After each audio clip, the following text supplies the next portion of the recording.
Doa itu bisa ditolak karena 40 hal, tidak diterima.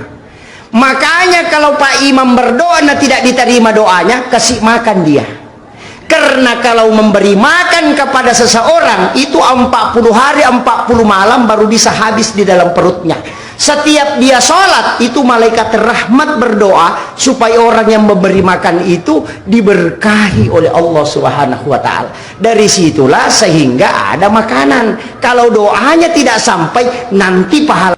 Ngaku bodoh tapi baca ayatnya canggih. Emang begitu orang alim ya. Barakallahu fikum. Afala yatadabbaruna al-Qur'an. Itu yang menarik. Rahmatullahi wabarakatuh.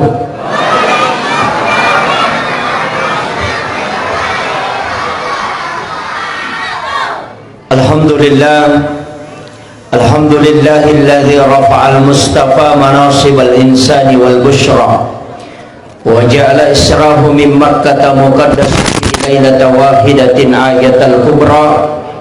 Wassalatu wassalamu ala asyrafil anbiya'i wal mursalin sayyidina wa maulana wa habibina wa syafi'ina wa ala alihi wa ashabihi wa sahabatihi ajma'in. Allahumma salli ala sayyidina Muhammadin tibbil qulubi wa dawaiha wa afiyatil abdani wa shifaiha wa nuril absari wa diyaiha wa ala alihi wa sahbihi wa sallim. Qala Allah Ta'ala fi kitabihil karim, a'udzu billahi minasy syaithanir rajim, bismillahirrahmanirrahim. Subhanalladzi asra bi 'abdihi lailan minal masjidil haram ilal masjidil aqsa alladzi barakna hawlahu linuriyahu min ayatina innahu huwas samiul basir. Shadaqallahul azim wa nahnu ala dzalika minas shahidin wasyakirin. Wala haula wala quwata illa billahi wa huwal aliyyil azim. Allahumma nawwir qulubana wa qulub jami'i man hadara fi majlisina hadza binuril ma'rifah wa ilmil mukasyafa wal basira wal iman wal islam. Ya Fattahu ya Alim, iftah qulubana wa qulubahum futuhal arifin. Rabbana iftah bainana wa baina qaumina bil haqqi wa anta khairul fatihin. Amin amin ya rabbal alamin. Yang saya hormati dan saya muliakan Bapak yang mewakili Bapak Camat Talok ya Talok beserta seluruh unsur muspika yang sempat hadir. Dalam hal ini diwakili Lina Tomolebita Bapak Sekcam. Yang saya hormati dan saya muliakan Bapak Lurah beserta seluruh pejabat dari kelurahan. Yang saya hormati dan saya muliakan para tokoh masyarakat, tokoh agama, para alim ulama, bapak, para imam dan pegawai syara, ibu-ibu majelis taklim dari berbagai masjid yang sempat hadir. Wabil khusus kepada Bapak Panitia Pelaksana dan juga terkhusus kepada tim pelaksana peringatan Isra dan Mi'raj Masjid Jannatul Firdaus di Kompleks Pasar Panampo ini. Alhamdulillah, pada malam hari ini walaupun bukan lagi bulan Rajab, sudah masuk bulan Syaban, tapi kita memperingati bukan merayakan. Jadi mudah-mudahan angka barakatul malari dalam na'yawanni. Saya tadi dibisik panitia, Pak Ustaz kasih lama-lama, tapi kayaknya saya tidak bisa lama ini Pak.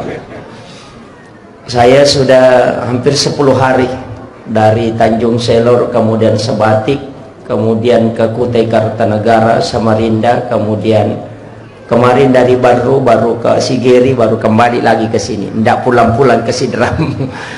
Hanya alhamdulillah untuk amanah umat, mudah-mudahan diberikan kesehatan. Mohon doa tak semua. Mak bicara logika atau mak bahasa Indonesia Kak? Campur. Alhamdulillah.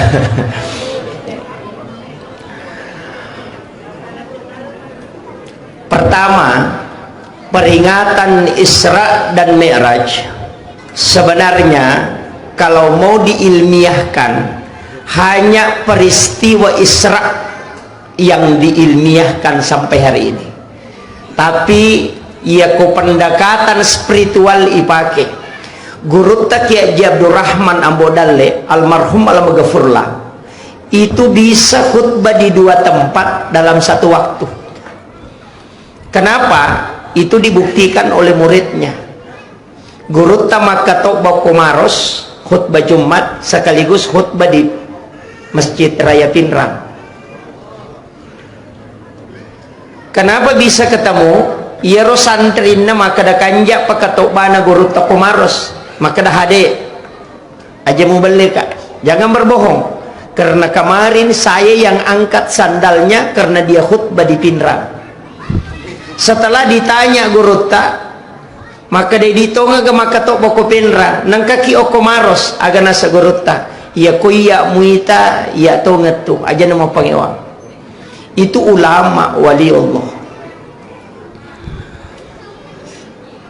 Di mana kelebihannya ulama? Sebenarnya Allah memberikan keistimewaan kepada ulama karena dekat kepada Allah. Maega sujudna, maega paringeranna. Di kalangan ulama sufi, ia ropat tasawufue, dosanya itu bukan karena berbohong.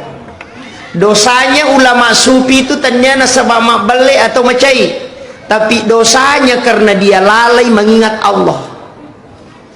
Makanya tingkatan agama itu ada 3. Ada kajian Islam, ada kajian iman, ada kajian ihsan. Kalau kajian Islam itu bicara hukum, ulamanya disebut dengan fuqaha. Mazhabnya itulah Syafi'i, Maliki, Hanafi dan Ahmad bin Hambali. Ditarik sedikit satu tingkat, satu anak tangga disebut dengan kajian iman. Ulamanya disebut dengan murabbi, kajiannya adalah teologi. Mazhabnya disitulah lahir Mu'tazilah, Jabariyah, Qadariyah, Sunni, Syiah dan Ahlus Sunnah wal Jamaah. Diangkat lagi naik satu tingkat disebut dengan kajian ihsan. Nah, ulamanya bukan fuqaha, bukan juga murabbi, tapi disebut dengan mursyid. Mazhabnya itulah disebut dengan tarekat. Ada Khalwatiyah, Yusufiyah, ada Sammam, ada Saktari, ada Halkani, di situ lahir. Makanya kajian agama kalau bicara hukum lari ke fikih, kalau bicara tauhid maka lari ke teologi, kalau bicara tasawuf maka naik di tingkatan ihsan. Pembimbing hukum itu disebut dengan fuqaha, pembimbing hati disebut dengan murabbi, pembimbing kalbu disebut dengan mursyid. Itu beda. Kajiannya mursyid adab, fikih perdebatan. Makanya komelo ki mapangewang bahas fikih, pasti berdebat. Bagaimana hukumnya kalau ada pemain judi bersedekah di masjid? Paboto mas sumbang, di korupsi nas sumbangan tahu. Pas sabu-sabu mas sumbang, diambil atau tidak? Imam Asy-Syafi'i, Imam Malik, Abu Hanifah, Ahmad bin Hambali dalam kitab Fiqhul Islam wa Adillatu karangannya Bapak Profesor Dr. Wabbas Suhail itu menetapkan bahwa tidak boleh. Kapan natarimai? Dapat 4 ganjaran. Nomor sidi karena dia sakongkol menerima yang haram.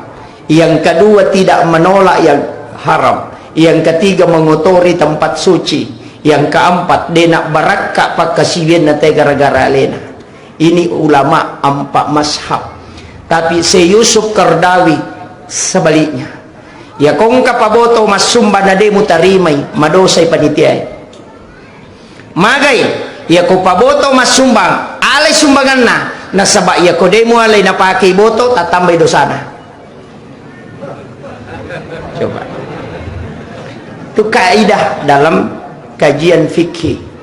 Napake minum, napake mas sabu-sabu, pasang kupon putih, pakai judi, sudah 4 dosanya gara-gara engkau. Makanya ambil, jangan tolak. Tapi pas salai, bikinkan kotak, baru ditulis sumbangan apa botoe.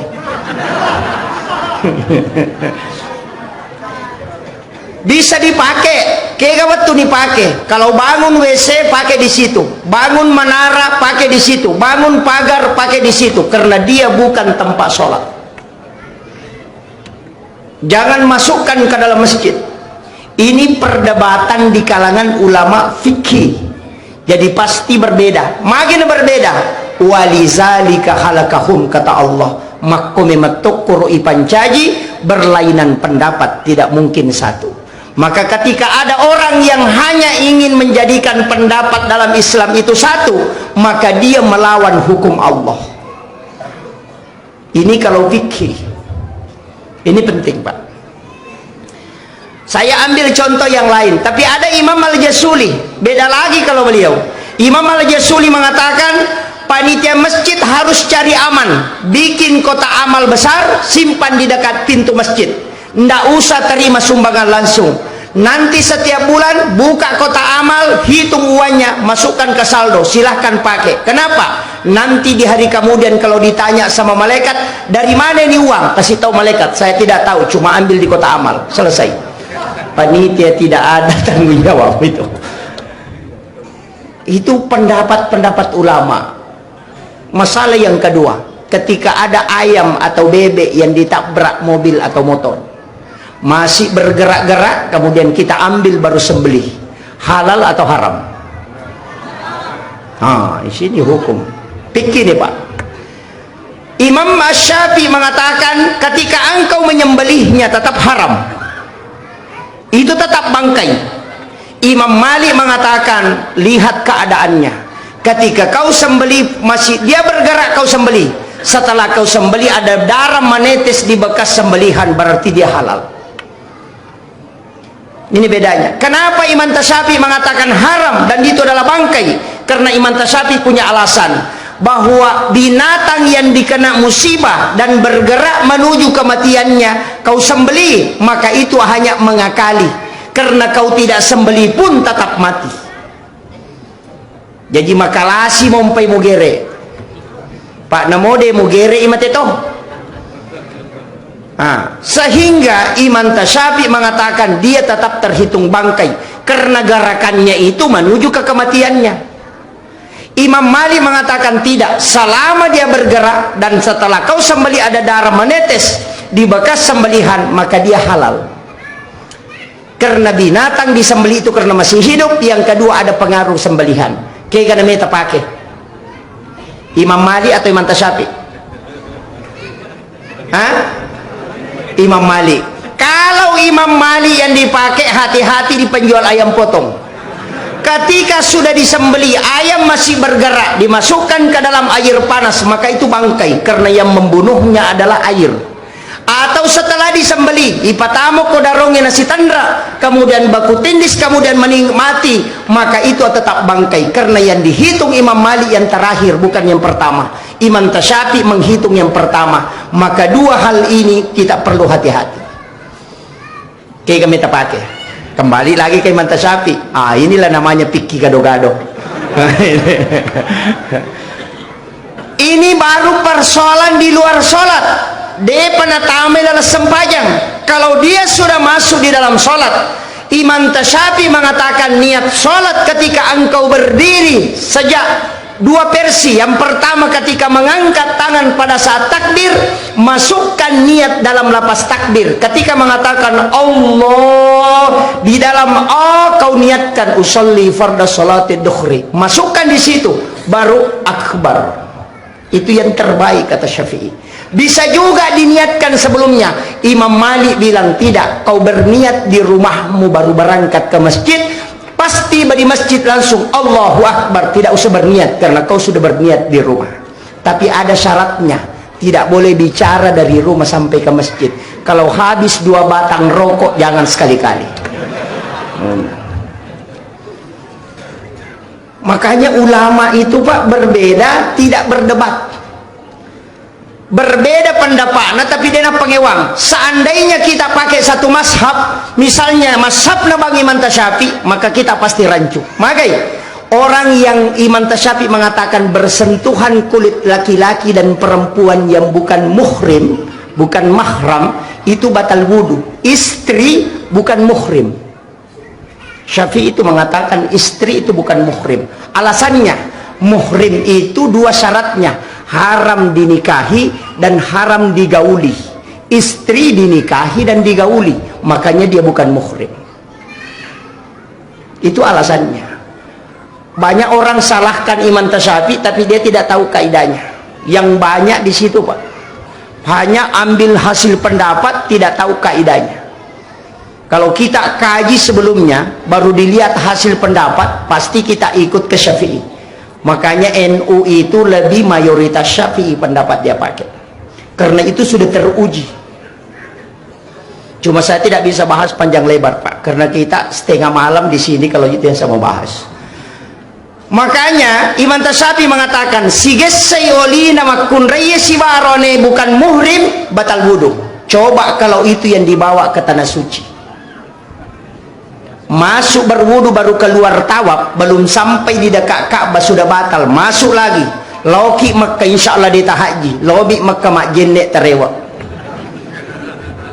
Itu kan begitu.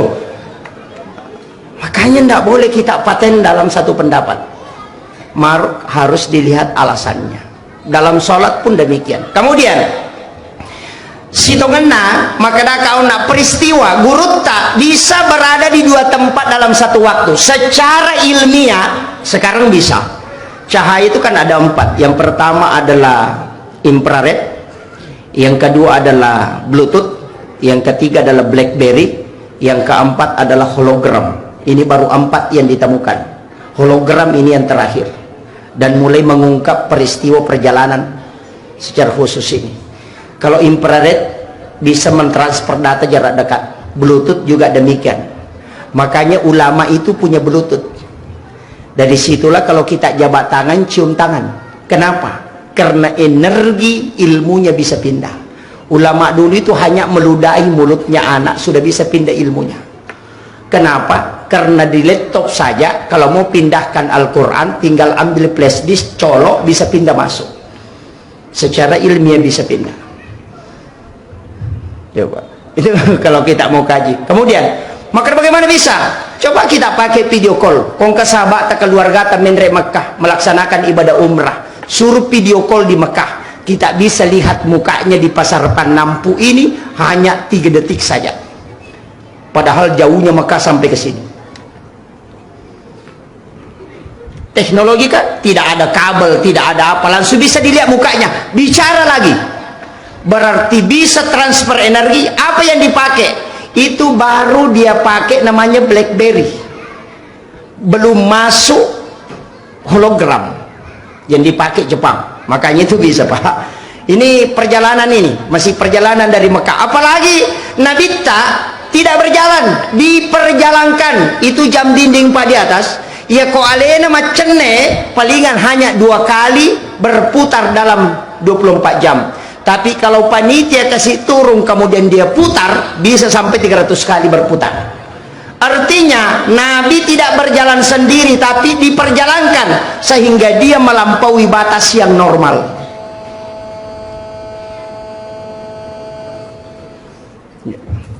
Iklan itu, Pak. Niga Nabi pure pala lempeni yang sudah diperjalankan di malam hari. Yang pertama adalah Nabiullah Musa dengan Harun.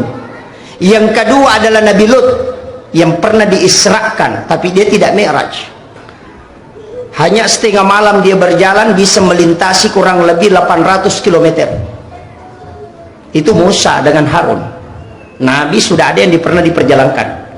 Yang dimi'rajkan itu ada 2. Mi'raj secara jasad, Rasulullah dengan Nabiullah Isa alaihissalam. Itu Nabi Isa langsung diangkat ke langit, tapi dia tidak isra, cuma langsung mi'raj. Tempatnya dia di langit kedua. Makanya penghuni langit kedua itu ada 2. Langit pertama Nabi Adam, langit kedua itu Nabi Isa dengan Yahya. Tapi iya rolangi Pak susah. Magai saya buka di kitab di buku astronot, bintang yang paling dekat dari bumi kau angka pasawa ipake dengan kecepatan cahaya padahal sinar cahaya 100 tahun waktu dibutuhkan baru bisa sampai ke bintang yang paling dekat dari bumi. Nah makanya kau dalelewe langit pertama dihiasi dengan bintang, berarti itu baru langit pertama. Bagaimana jauhnya? Wallahu alam. Tapi apa yang ada di langit? Yang di langit itu adalah malaikat dan nabi. Makanya Nabi ini perjalanannya dari Mekah diambil, dibawa lalu Madinah, suruh masam paja sunnah ke Madinah 2 rakang, dan disitulah berdiri Masjid Nabawi nanti. Kemudian dibawa ke Bukit Tursina atau Gunung Sinai, tempatnya Nabi Musa menerima wahyu, disuruh lagi sholat 2 rakaat. Setelah selesai dibawa lagi ke Baitul Lahmi di Bethlehem, disuruh lagi sholat 2 rakaat. Baru dibawa ke Masjidil Aqsa di Palestina, baru disuruh sholat, dia memimpin sholat. 24 nabi dan rasul menjadi makmum di belakangnya, Rasulullah jadi imam. Itu isyarat bahwa Rasulullah adalah imamnya para nabi.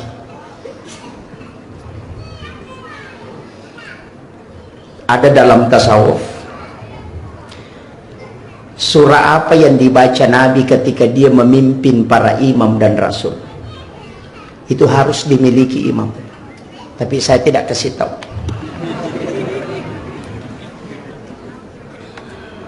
Itu ada 2 surah yang dibaca Rasulullah. Makanya imam itu harus miliki itu. Yaitu ampai Pak, saya pernah belajar sedikit tasawuf tentang imam. Itu di Aceh, di Biran. Tapi tidak khatam. Makanya saya tidak mau jadi imam. Sampai hari ini tidak mau jadi imam Pak, karena imam itu susah. Jadi makmum itu enak sekali. Kalau imam cepat ikuti saja. Nanti dari kemudian kalau ditanya kenapa cepat, imam yang cepat. Tanya imam. Imam ditanya kenapa cepat sholatmu, ya kalau lambat jamaahku semua pergi, selesai. Enak jadi makmum itu. Jadi ia tuh imamnya Pak Bu, sebenarnya ada 4 kaidah. Yang pertama dimiliki, jangan lewat di pintu besar. Imam itu jangan lewat pintu makmum. Aja tole ya pintu na makmumnya. Lewat jalur khusus. Makanya di masjid biasanya itu ada jalur khusus untuk imam. Di masjid-masjid besar itu biasa imamnya tidak dilihat dia lewat mana kemudian sudah muncul dari dalam.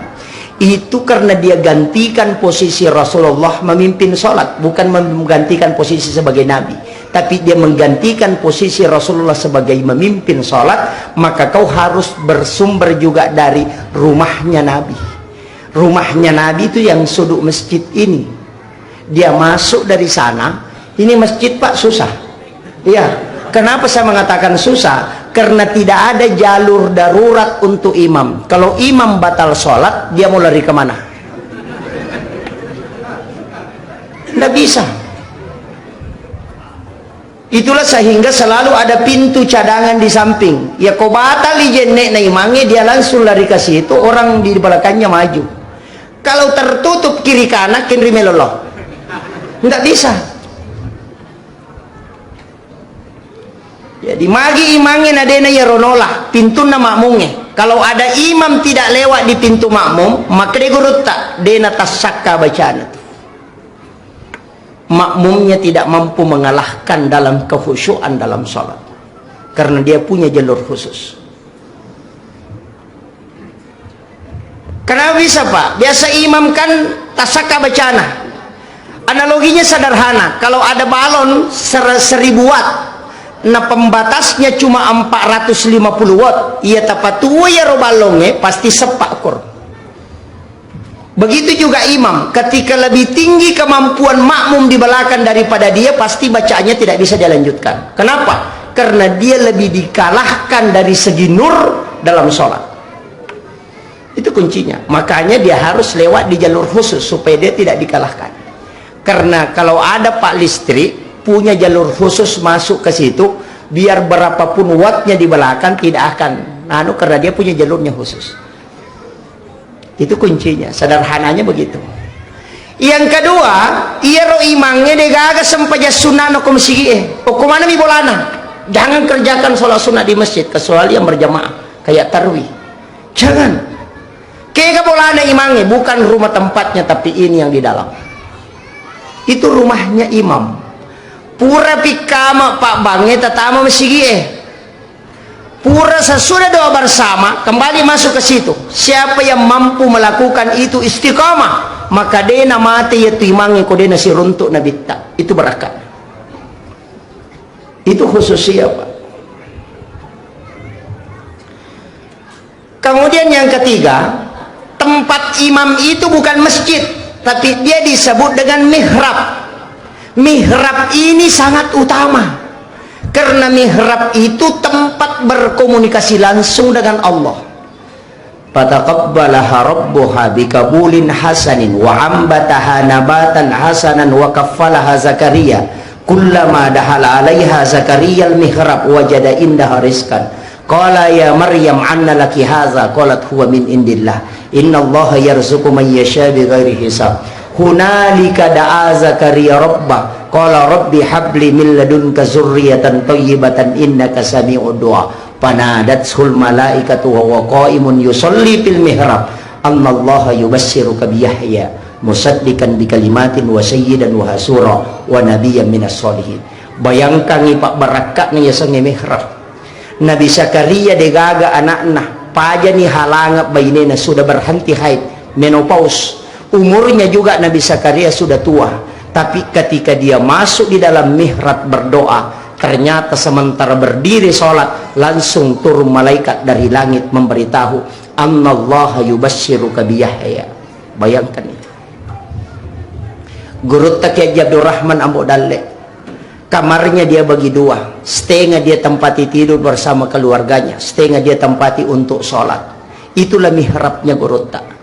Tapi ketika ada santrinya mau pulang dan tidak ada transportnya untuk pulang, degaga na tampara rewa aga nasa puang degaga kasih diku na meka rewa lo kampung aga nasa Guruta masuk ke dalam kamar kulihat di bawah bantal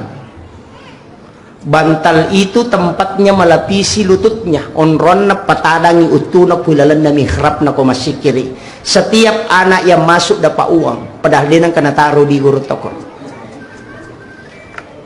akalan na nanae ya kung kadina runtuk lima lapor kadina wala ko onron na Guruta. Datang lagi minta yang lain, disuruh lagi masuk dan tidak pernah habis. Pulekin royero. Makanya itulah pertanyaannya Nabi Zakaria. Anna laki haza pulekin roye huwa min indillah. Karena engkau membuat tempat komunikasi langsung dengan Allah. Kadangkala ini WC makanja okubolata sampai puluhan juta kita biayai untuk membuat WC, tapi tidak ada tempat sholat khusus di dalam kamar yang kita buat untuk berdua-duaan dengan Allah. Inilah kekurangan kita selama ini untuk khusyuk dalam ibadah. Kan ceritanya begini Pak, itu Nabi Zakaria kak deganakna istilahnya ugie manang. Makanya nalai anurena Maryam asenna ini nanti ibunya Nabi Isa, umurnya belum gadis. Kemudian di dalam kamarnya dia buatkan bilik itu kamar, di dalam biliknya dia buatkan tempat sholat, itulah mihrab dan dua anak tangga. Dari situlah dasar kenapa tempat imam itu dua lapis sajadahnya. Itu intinya. Dan 3 tahun itu Nabi Zakaria Pak piara nak darah nala caket tangga dia itu nabukai ya napura na patamangan re dia tutup kuncinya baru dia kunci baru dia simpan kuncinya. Itu Maryam tidak bisa keluar. Yopi di piara nak darah ya le kunci motor menroto nama dari masuk angin. Nah, ini kuncinya. Makanya ketika Nabi Zakaria masuk di dalam kamarnya Maryam, tame pilalan na kamar na bilik na Maryam, dia heran. Kenapa? Magi nang kaandre na sepintunya tertutup. Dan anehnya makanan musim dingin di musim panas. Pada dimakan aja nang kaduriang ngoko kamar mu na digaga na tanya waktu duriang. Makanya kan dia bertanya, "Anna laki haza?" Pulekin roye. Jawaban na Maryam sederhana, "Huwa min indillah." itu langsung dari sisi Allah. Nabi Zakaria tidak percaya, bertanya kembali, annalaki haza, boleh kenroye? Aga jawabannya Maryam langsung mengatakan, huwa min indillah, innallaha yarzuqu man yasha bighairi hisab. Ya kupong Allah Ta'ala melu pakai daleki atana dia melalui proses. Menangis Nabi Zakaria. Dia mengatakan, saya puluhan tahun tinggal di sini, berdoa di rumah ini tapi tidak dijawab, cuma minta anak. Berarti tania pak dogan na makanja, onron na makanja, sehingga dia suruh asukokutu niat tamah. Maka ayatnya hunalika da'a Zakaria robba, maka masuklah Nabi Zakaria di situ berdoa, wa huwa qaimun yusolli, matangangi tetong mas sempajang nailau dolori punna aga pak dogan na rabbi habli min ladunka zurriyatan thayyibatan innaka sami'ud doa. Coba di sini inti jami Mi'raj Pak Bu. Maka daya sampajange angka memang ni sebelum mamiraja Nabi tak. Nabi sholat di Madinah, sholat di Bukit Tursina, sholat di Baitul Lahmi, sholat di Masjidil Aqsa. Berarti Nabi sudah sholat sebelum diangkat ke langit. Nabi Zakaria sholat, Maryam sholat, Nabi Ibrahim sholat, Nabi Musa sholat, Nabi Isa sholat, semua Nabi sholat. Jadi sholat itu bukan ibadah baru. Sejak adanya Nabi itu sudah ada perintah sholat. Jadi ya kodera sempajang makun rutongan. Makanya itu sempajangi alipu. Bicara gini atau alipu. Tetong. Rokoi ha. Sujui mim. Tudangi dal. Agokina Ahmad. Siapa itu Ahmad? Nur Muhammad. Siapa itu Nur Muhammad? Bapaknya ruh. Kalau pada diri disebut rahasia, makanya kepala mim, dada ha, pinggul mim, kaki dal, tulisannya Muhammad. Kalau yang rahasia itulah Ahmad. Yana tunakada sempajang watakale. Tapi saya tidak mau bahas terlalu jauh, nanti pusing kepalanya kalau itu masuk dalam kajian tasawuf. Makanya sebenarnya kan begitu. Yana tunang kabicaraan nogi maka dah kegaya sempajang, agaya mas sempajang. Kegaya sempajang Ahmad alipu ha mim dal. Makanya Ahmad tetong rokok suju tudang. Yana tu sempajang. Tapi agaya mas sempajang yang sholat kita mim kepala, dada ha, pinggul mim, kaki dal. Itu makanya manusia itu tulisannya Muhammad. Yana tu makada Muhammad mas sempajang, Ahmad sempajang. Ia mato ya sange Ahmad, ia mato rahasia. Apa ia kawatak kalewe tubuh kasara nyawa rahasia dengan ruh. Yana tu wanafah tu fihi mir ruh yang ditiupkan oleh Allah. Yang mati itu kullu nafsin zaikatul maut. Yang mati itu nafs jiwa, bukan ruh. Makanya orang yang meninggal tetap menerima transfer pahala karena ruhnya masih menerima. Dia mengatakan kalau sudah mati wafat, tidak, terputus sudah. Itu karena dia tidak tahu. Ada juga masyarakat kita yang keliru. Orang sudah mati dibikinkan makanan, baru dibilang ini yang paling disuka Pak Imam. Dulu almarhum paling suka makan durian, mangga macan. Pak Imam yang sakit perut.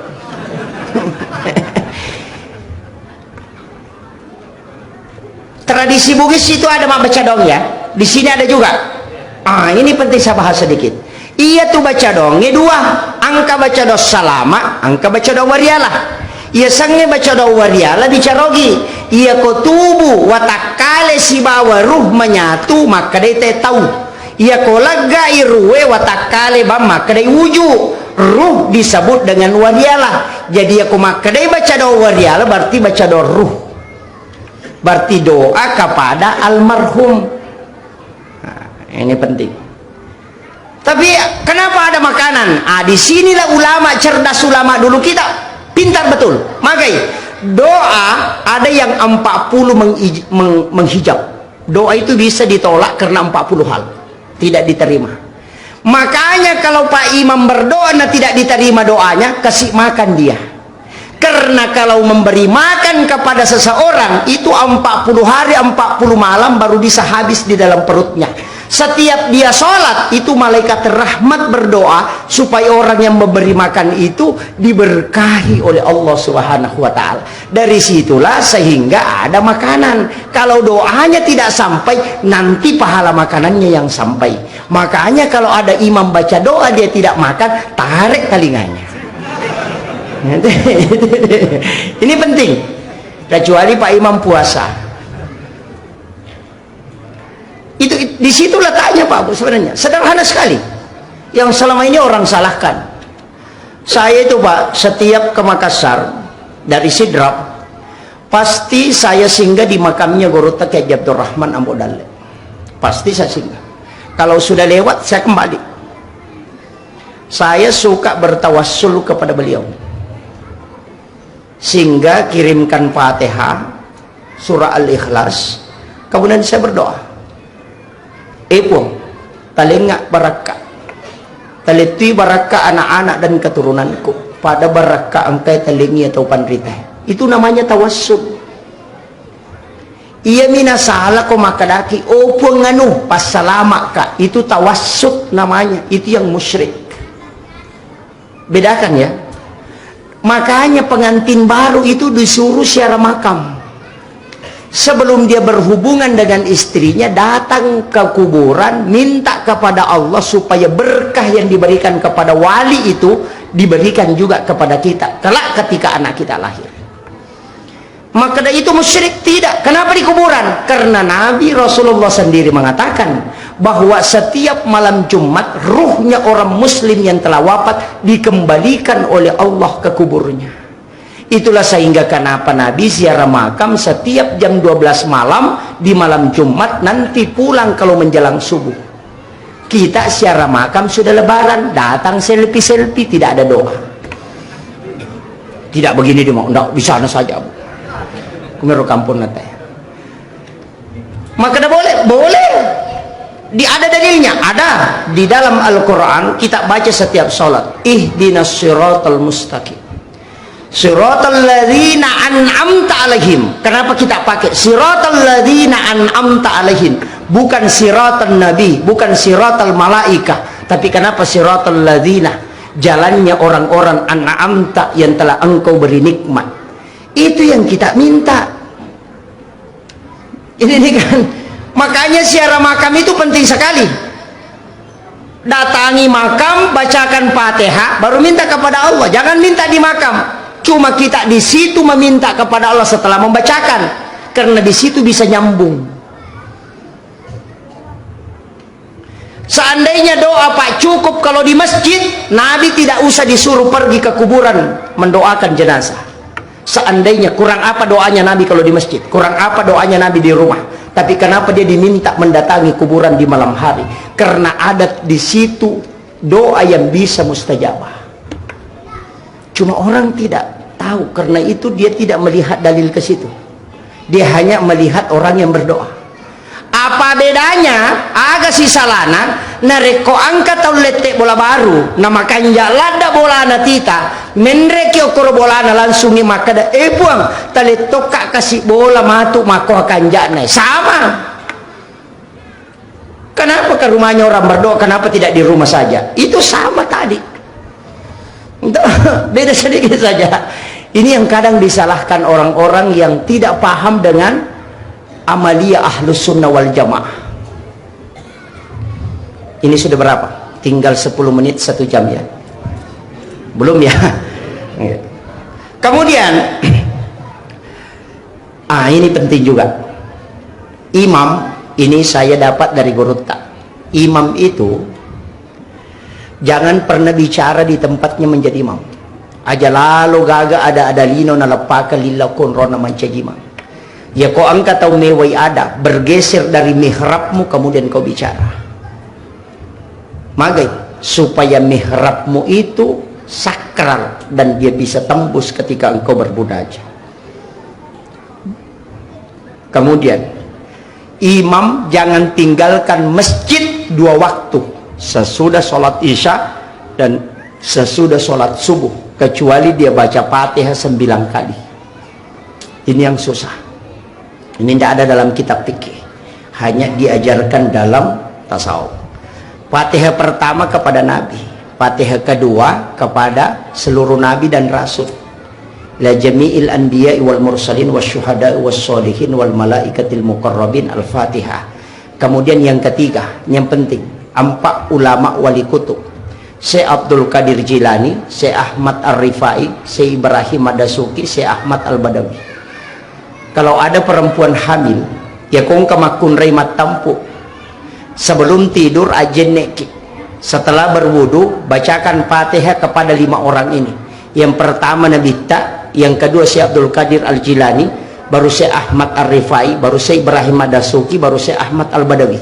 Napata kerawa tampu tak, pegang anak kita itu di bagian luar, usap, baru berdoa.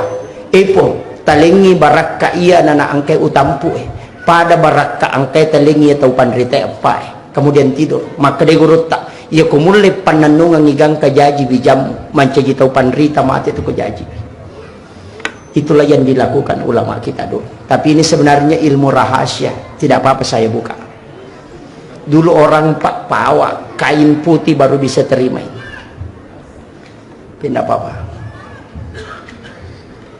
Kemudian saya lanjutkan. Makanya Rasulullah ketika dipanggil oleh Allah, itu Rasulullah menerima sholat, tidak ada yang dampingi. Jadi ya Nabi terima sampaja demetu agak tahu dampingi, tidak ada malaikat satupun yang mendampingi, karena malaikat Jibril hanya sampai di Baitul Ma'mur. Langit ke-7 baru Baitul Ma'mur, hanya sampai di situ. Tidak bisa naik dia ke atas. Makanya dia beritahu kepada Rasulullah, ya Muhammad, lanjutkan perjalananmu. Saya hanya sampai di sini. Ketika saya melewati alam ini, maka saya akan hancur. Itulah kenapa Imam Ja'far dalam kitab Al-Barsanji dia mengatakan, anta nurun fauka nurin. Muhammad, engkau cahaya di atas cahaya. Karena Jibril adalah cahaya, tapi kau masih bisa mengalahkan cahayanya Jibril.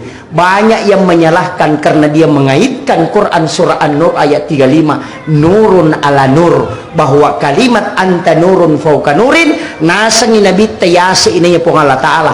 Padahal yang dimaksud Imam Ja'far adalah Rasulullah anta nurun fauka nurin, di atasnya Jibril. Itu kuncinya.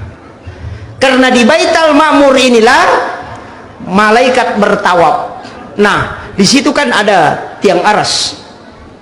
Sebelah kanan tiang aras itu, di situ mimbarnya Nabi Ibrahim, itu jalur masuk ke dalam surga.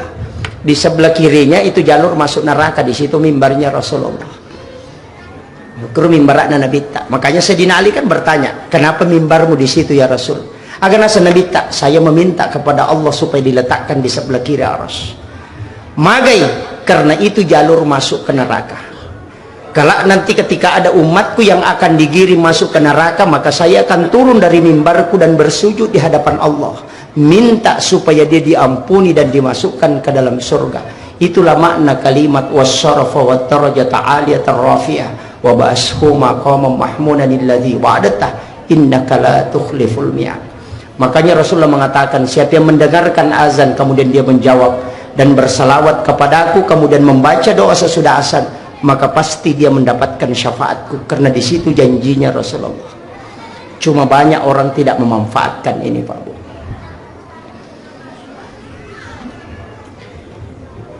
Makanya ketika Rasulullah naik ke atas di Sidratil Muntaha, saya kemarin mendengarkan ceramahnya Profesor Dr. Syekh Ali Jum'ah. Di atas Sidratil Muntaha itu ada satu alam. Kalau dulu guru Ta'al Mukarram Haji Abdul Muin Yusuf Kalisidendreng itu mengatakan itu adalah alam istawa. Tapi Profesor Dr. Syekh Ali Jum'ah, Mufti Mesir itu mengatakan itu adalah alam pena. Alam pena itu kalau kita alam memori handphone itu di situ semua isi yang ada di dunia. Maka orang yang berbolak-balik ke alam pena itu bisa mengetahui peristiwa yang jauh sebelum terjadi. Kenapa? Karena di situ kuncinya. Ada ulama yang dibukakan tirai itu, namanya kasyaf. Banyak, tapi saya tidak bahas di sini. Makanya ketika Rasulullah naik di situ, apa yang dia ucapkan? At-tahiyatul mubarakatuh salawatut thayyibatulillah. Itu salamnya Nabi kepada Allah. Langsung Allah jawab, assalamu alayka ayyuhan nabiyyu wa rahmatullahi wa barakatuh. Rasulullah mengatakan, assalamu alayna wa ala ibadillahi sholihin. Itu kuncinya. Tapalai sangiri lalala palang, tapasid diri lalala peringerang. At-tahiyatul mubarakatuh salawatut thayyibatulillah. Singgah, jangan dilanjut. Ada sakta di situ, karena itu kalamur Rasul. Assalamu alayka ayyuhan nabi wa rahmatullahi wa barakatuh, itu kalamullah. Jangan disatukan kalam Allah dengan kalam Rasul, makanya ada sakta di tengahnya. Palai sangirila palangi pasti diri peringerang. Makanya assalamu alaina, Nabi taruh wa ala, diikutkanlah kita ibadillahi sholihin. Yana tunasa patareka edua tam masyarakat lu tamalaisan. Ini kuncinya, Pak. Kemudian setelah itu Nabi turun. Kan yang syahadat itu Rasulullah, yang salawat malaikat. Malaikat cuma mengatakan Allahumma sholli ala Muhammad wa ala Muhammad, tidak pakai Sayyidina. Makanya yang sholat pakai Allahumma sholli ala Muhammad wa ala Muhammad, itu yang benar. Kalau dia baca Allahumma sholli ala Sayyidina Muhammad wa ala Sayyidina Muhammad, itu tidak salah. Bedanya apa? Allahumma sholli ala Muhammad, itulah yang ada di teks hadis.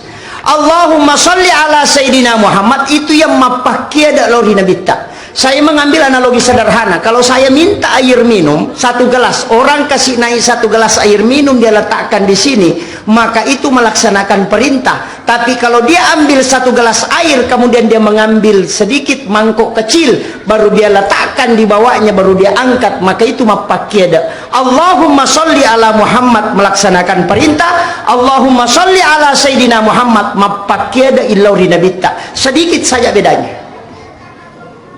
Di situ kuncinya, Pak. Cuma kadang orang menganggap ini bid'ah karena dia tidak paham. Kemudian setelah itu malaikat bersalawat Allahumma sholli ala Muhammad wa ala Muhammad. Turunlah Rasulullah. Ketemu Jibril kembali, diantar turun ketemu dengan Nabiullah Ibrahim alaihissalam di langit ke-7. Nabi yang paling tinggi tempatnya, Pak, itu Nabi Ibrahim. Langsung ditanya, agamu poliang. Coba, Pak, manusiawi itu. Kung kata lo Malaysia nang karewa aga na poliang Milo. Manusiawi. Ang kata lo umrah aga na poliang cerek kristal. Begitu. Ada orang dari Sidrap ke Pasar Butung aga na poliang daster. Gitu.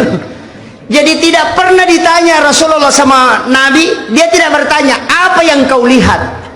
Maka Dami agamu poliang. Makanya sholat adalah oleh-oleh Isra Mi'raj. Karena maka Dami agamu poliang, maka Nabi itu sampaikan. Itu kan. Padahal tujuan Isra Mi'raj bukan itu. Apa tujuan Isra Mi'raj? Allah sudah sampaikan, informasikan, linuriyahu min ayatina, untuk memperlihatkan tanda-tanda kebesaran Allah. Kenapa ada sholat? Itu oleh-oleh.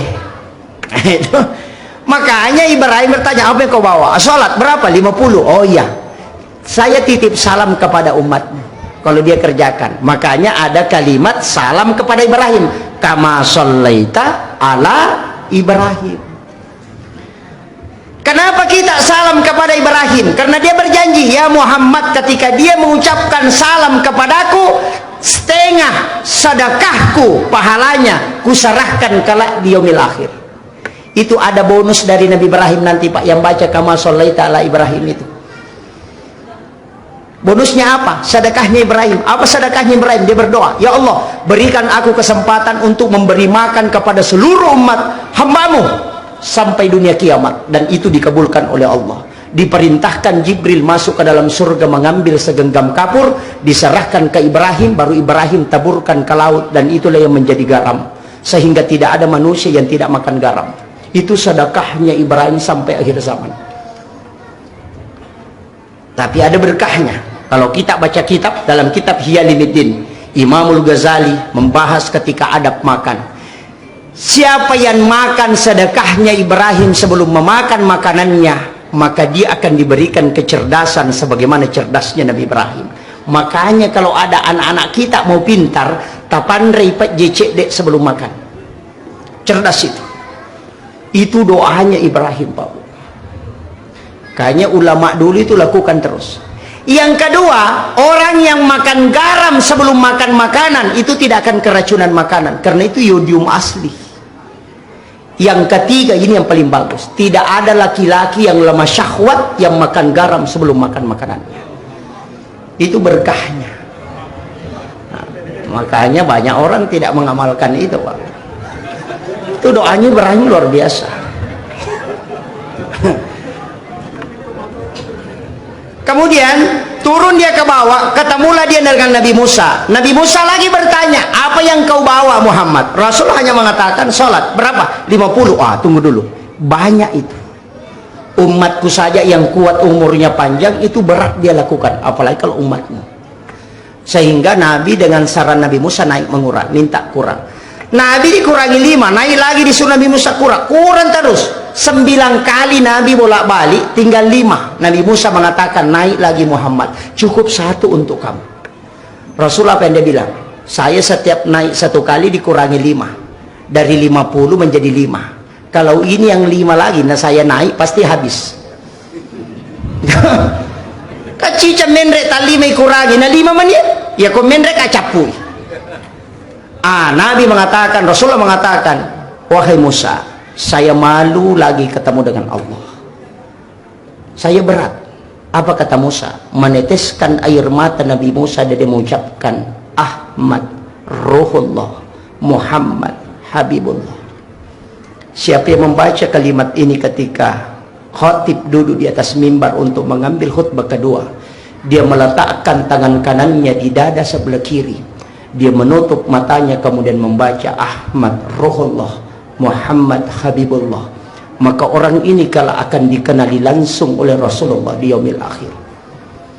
Kenapa Nabi Musa mengatakan Ahmad, Ruhullah? Karena satu yang tidak bisa dilakukan Nabi Musa dan tidak diberikan oleh Allah, dia sudah bicara dengan Allah, doanya sudah diterima, tapi ada satu yang tidak bisa, ketemu langsung dengan Allah. Hanya Rasulullah yang bisa ketemu langsung. Ketika turun Nabi ketemu Nabi Musa, nurnya Allah ada di wajahnya Rasulullah, sehingga Musa mengatakan Ahmad, Ruhullah. Artinya di dalam nurnya Rasulullah saya melihat wajah Allah. Itulah yang membuat Nabi Musa menyuruh Nabi bolak-balik sampai 9 kali, karena dia ingin menikmati wajah Allah di wajahnya Rasulullah. Itu hanya alasannya Nabi Musa. Kayaknya kuncinya di situ, Pak. Setelah Rasulullah turun sampai ke bumi, dijaga betul 2 hari oleh malaikat Jibril. Setiap masuk waktu sholat disuruh sholat. Muhammad waktu subuh sudah masuk, Muhammad waktu duhur sudah masuk, asar sudah masuk. Makanya itu hanya pakai ukuran. Fajar sudah terbit sampai matahari terbit sudah selesai, habis waktu subuh. Setelah bayangan sudah lewat dari bagian atas, sudah lewat sedikit, waktu duhur sudah masuk. Kemudian setelah bayangan lebih panjang daripada bendanya, asar sudah masuk Muhammad. Ketika matahari sudah tenggelam sempurna, maka masuk waktu maghrib. Setelah bayangan merah di ufuk barat sudah hilang, maka masuk waktu isya. Setelah muncul fajar kasib, maka itu habis waktu isya. Maka itu dijaga betul Nabi untuk diberitahu waktu sholat, bahwa ini perantara pembukaan sholat masuk akhir ini. Makanya Rasulullah mengatakan tidak ada jedah di situ kecuali sholat subuh sampai ke duhur. Yang lain itu nyambung terus. Makanya Rasulullah mengatakan kalau ada orang sholat duhur, dia sudah ruku 1 kali 1 rakaat, kemudian bangkit, kemudian orang azan asar, maka dia tetap dihukumi sholat pada waktu duhur. Kenapa? Karena kepalanya masih di duhur walaupun ekornya ada di asar. Itu kuncinya. Jadi jangan mengatakan yang terlambat itu sholatnya tidak sah. Tidak. Cuma mendapatkan ampunan karena dia sudah berdosa. Ini penting. Itu makanya di awal waktu itu rahmat Allah. Kalau mau ambil rahmat awal, sama dengan kalau Pak Sekca mengundang, kalau undangan jam 8, rapat jam 8, kita datang jam 7, pasti dia senang. Ini orang rajin betul. Tapi kalau undangan jam 8, jam 11 baru kita hadir, pasti Pak Camat geleng-geleng kepala, ini mau datang rapat atau mau bikin jengkel. Maka begitulah sehingga dimaafkan namanya. Dalam sholat pun begitu. Siapa yang datang sebelum masuk waktu sholat, maka orang itu kalau bercahaya seperti cahayanya bulan kalau di hari kemudian. Kenapa? Dia datang sebelum dipanggil. Imam Malik mengatakan, ya kau angkat tau bab pitai nalau masigi tau kutu ya tu. Apa yuli pinapelau. Iya, aja coba. Ini nih Imam Malik, ini Imam Malik ini. Itu. Kemudian di dalam sholat Nabi menangis setelah melaksanakan sholat. Magina terri Nabi tak, karena ada kekurangan. Ternyata sholat yang 50 itu hilang. Hanya 5 yang bisa dia lakukan 5 waktu. Maka turunlah malaikat Jibril memberikan obat ke kalbunya Rasulullah. Diberitahulah Rasulullah, ya Muhammad, selesai sholat engkau baca subhanallah 33, alhamdulillah 33, Allahu Akbar 33. Kenapa 33? 17 rakaat sholat ditambah 33, itu pas 50. Itulah jumlah sholat sebenarnya awalnya. Maka orang yang sudah salam tinggal membaca zikir itu akan mendapatkan pahala sholat yang 50 yang ditinggalkan oleh Rasulullah. Yana tu nak kada nabi tanah podang itu kasih melo ko kali tau sogi ya ko meko kali onro ko baca ya ko pro ko masampaja mukalah, karena kau mendapatkan pahala yang banyak. Itu kuncinya. Tapi angka tahu pak kama pipa bangin na lupa tama purana mak beresal langi mangin lupa na masuk mangulo saliwa me mani sandalana anak maconi belisi itu. Nah, ini jadi masalah. Kita sudah sholat assalamualaikum warahmatullah, jangan pakai wabarakatuh. Assalamualaikum warahmatullah. Kenapa warahmatullah? Yang tambah wabarakatuh itu sholat jenazah.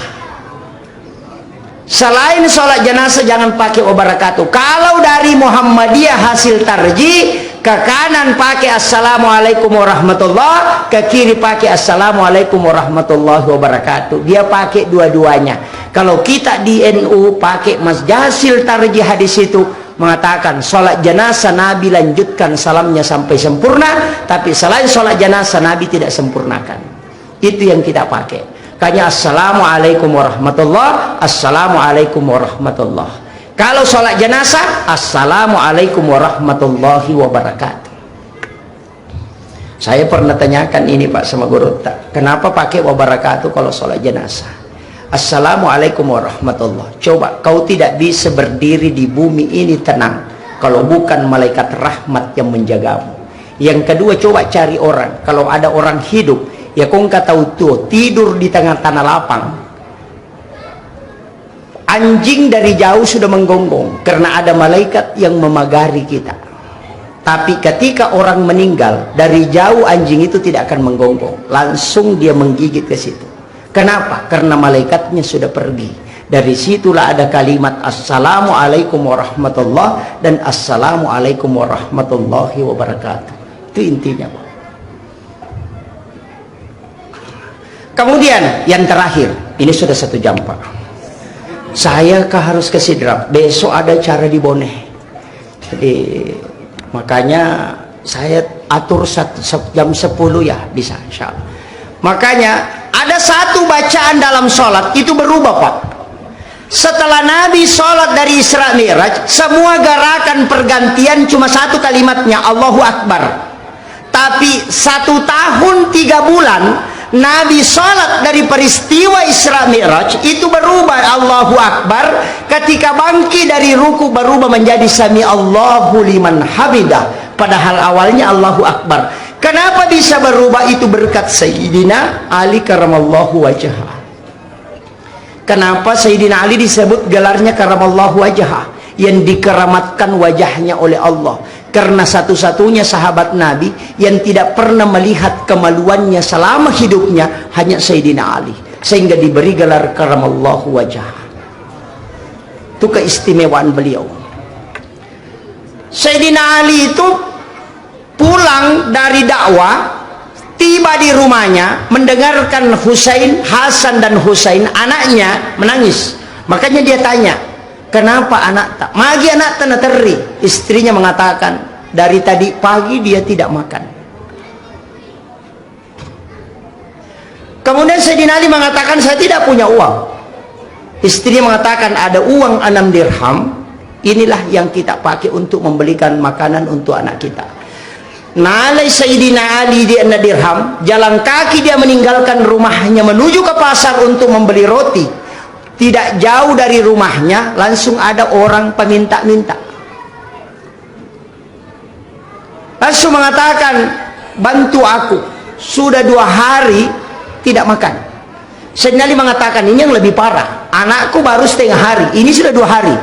Dia mengambil uang 2 dirham, itu dia masukkan untuk dia bantu.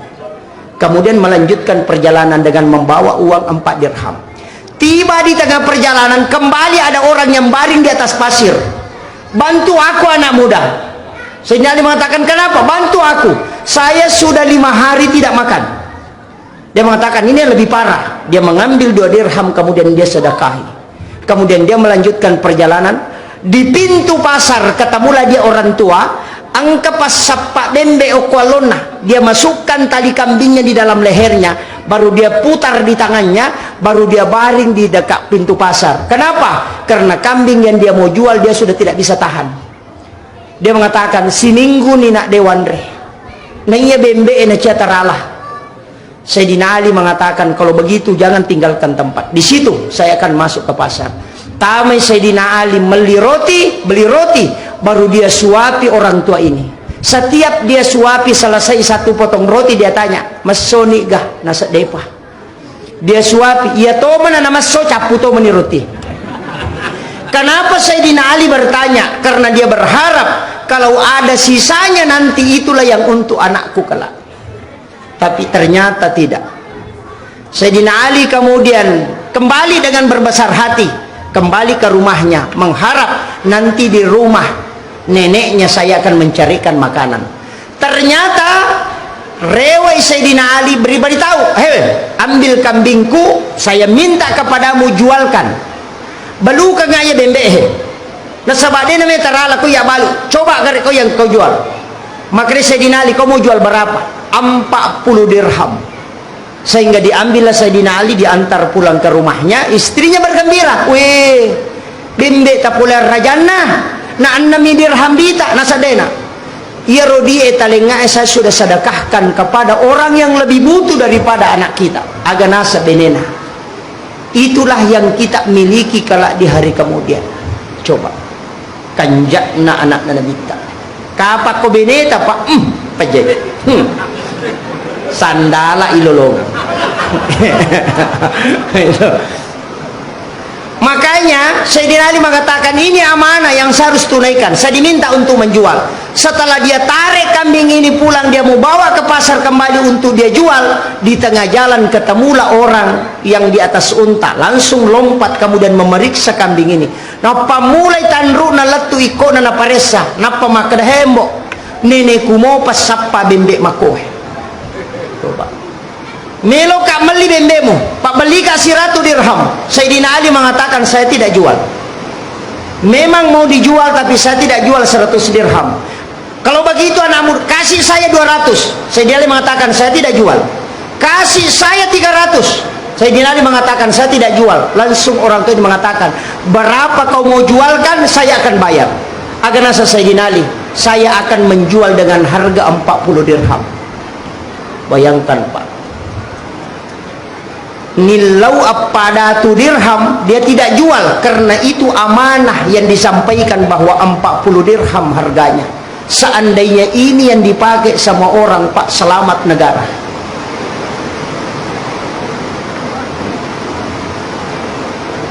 Kemudian orang itu mengatakan, ini ambil hitung uang. Dia hitunglah Sayyidina Ali, cukup 40. Dia mau pergi, dia mengatakan, tunggu, saya berikan hadiah kepadamu dengan jumlah totalnya 600 dirham. Ambil itu hadiah kambing. Sayyidina Ali kembali mengambil itu, kemudian membawa ke orang tua ini tadi. Langsung dia ketemu, ini harga kambingmu sudah laku 40 dirham. Ini ada uang hadiah kambingmu, bukan milik saya, ambil semuanya. Dia tidak ambil, karena ini hanya amanah yang diberikan kepadaku, keuntungan apapun itu adalah miliknya. Itu Sayyidina Ali, Pak. Padahal dia butuh sekali. Kemudian Sayyidina Ali minta izin, saya harus pergi, amanahmu sudah saya tunaikan.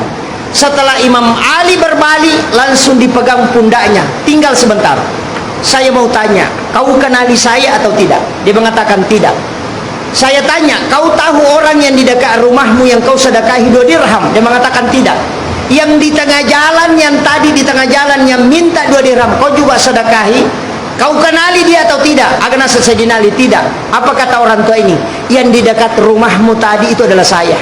Yang di tengah jalan juga adalah saya. Yang beli kambing itu juga saya. Yang di sini juga saya. Langsung Sayyidina Ali mengatakan, siapa kau sebenarnya? Dia mengatakan, saya adalah malaikat Jibril yang diutus oleh Allah menguji keimanan. Bayangkan, Pak. Sayyidina Ali itu meneteskan air mata karena dia melihat bayangan kepalanya sudah hampir masuk duhur. Sayyidina Ali mengatakan dalam hati, jangan sampai karena harta ini saya lalai tidak melihat wajahnya Rasulullah keluar dari kamarnya. Itu tangisannya Sayyidina Ali. Karena tempat duduknya Sayyidina Ali itu seperti persis di sebelah kanan Rasulullah. Kalau Rasul membuka pintu rumahnya untuk masuk ke masjid, ketemu langsung wajahnya Nabi dengan wajahnya Sayyidina Ali. Maka itu yang dirindukan setiap waktu sholat Sayyidina Ali, sehingga dia selalu di situ menunggu Rasulullah. Tapi pada waktu itu dia tidak mampu melihat wajah Rasulullah keluar, sehingga dia menangis, ya Allah, tidak ada nilainya harta sebesar ini kalau saya tidak melihat wajah Rasulmu keluar dari kamarnya. Bayangkan itu, Pak. Karena selama hidupnya Sayyidina Ali tidak pernah masbuk dalam sholatnya. Kemudian berjalanlah dia pulang, memberikan uang itu kepada istrinya. Kemudian dia berjalan ke masjid. Setelah Bilal azan, Rasulullah sudah keluar. Bilal mau iqamat, dia melihat tidak ada Sayyidina Ali. Makanya Rasulullah bertanya, kemana Sayyidina Ali? Siapa mengatakan, kami tadi melihatnya Rasul tapi tidak tahu kemana. Rasul mengatakan, jangan dulu iqamat, tunggu dia, baru Nabi kembali masuk. Inilah yang menjadi dasar bahwa nareko angka tahu tol yang kamu mak berjama nang kami ke tu kampung dan tidak pernah alpa. Kalau dia belum hadir boleh ditunggu-tunggu sejenak. Kenapa? Mungkin ada urusan penting. Itulah yang dilakukan oleh Nabi kepada sahabatnya. Tapi setelah lama tidak muncul, maka Nabi mengatakan iqamat Bilal. Bilal qamat. Sayyidina Ali mendengarkan qamatnya Bilal karena suara Bilal itu 4 kilometer, Pak. Dia dengarkan, meneteskan air mata, ya Allah, jangan sampai saya masbuk dalam sholat. Tidak ada nilainya harta yang kau berikan ini ketika saya masbuk dalam sholatku. Kemudian menangis dia, berjalan menuju ke masjid. Dia mempercepat langkahnya, baru dia mengingat wasiat Rasulullah. Jika engkau terlambat menuju ke masjid, maka jangan merubah langkahmu, langkahlah dengan biasa, karena yang tergesa-gesa itu akan bersama dengan syaitan. Maka dia langkah dengan pelan, berjalan dengan biasa. Setelah tiba di tempat wudu, dia berwudu. Selesai berwudu, Nabi sudah rukuk di dalam sholatnya. Sayyidina Ali menangis, ya Allah, tidak ada nilainya harta yang kau berikan kepadaku. Aku masbuk di dalam sholat Rasulmu. Kemudian malaikat Jibril langsung turun ketemu Rasulullah. Ya Muhammad, jangan angkat kepalamu sebelum Sayyidina Ali masuk ke dalam masjid. Maka Sayyidina Ali masuk takbir, kemudian dia langsung rukuk. Maka Nabi merubah kalimat Allahu Akbar menjadi Sami Allahu liman hamidah. Allah sudah mendengarkan pujianmu kepadanya. Dan itulah peristiwa yang bisa merubah bacaan salat karena sedekah. Itulah sehingga orang yang rajin bersedekah sebenarnya itu bisa menggoyang tiangnya aras, Bapak Ibu sekalian. Itu berkah besar. Akhirul kalam, wallahul muwaffiq ila aqwamit thoriq. Nasrun minallahi wa fathun qarib wa basyiril mu'minin. Assalamualaikum warahmatullahi wabarakatuh.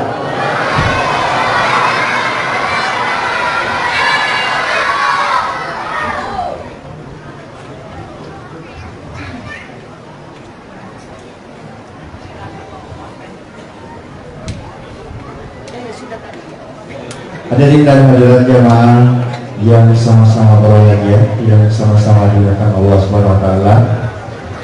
Demikianlah tadi kita telah bersama-sama mendengarkan hikmah Isra dan Mi'raj Nabi besar Muhammad sallallahu alaihi wasallam yang mana telah diantarkan oleh Alinan Burta Ustadz Haji Muhammad Yusuf Esos IMA atas nama pengurus Masjid Jannatul Firdaus dan panitia pelaksana mengucapkan banyak terima kasih kepada Bapak Ustadz karena sudah meluangkan waktu untuk hadir membawakan hikmah Isra dan Mi'raj Nabi besar Muhammad sallallahu alaihi wasallam 1443 Hijriah. Dan disampaikan kepada seluruh hadirin bahwa jangan beranjak dulu dari tempat duduk karena panitia akan membagikan konsumsi. Dan mudah-mudahan tadi apa-apa yang disampaikan oleh Alinan Burta bisa bermanfaat bagi kita semua dan bisa dicontohkan atau dilakukan dalam keseharian kita. Baik para hadirin dan hadirat yang sama-sama dimuliakan Allah Subhanahu wa taala, kami atas nama pengurus Masjid Jannatul Firdaus dan panitia pelaksana mengucapkan banyak terima kasih atas kehadiran bapak-bapak dan ibu-ibu pada malam hari ini, dan kami memohon maaf yang sebesar-besarnya bila mana ada kesalahan atau kekurangan dalam pelaksanaan acara kita pada malam hari ini. Mohon maaf atas segala kekurangan. Akhirul kalam, wabillahi taufiq wal hidayah. Wassalamualaikum warahmatullahi wabarakatuh.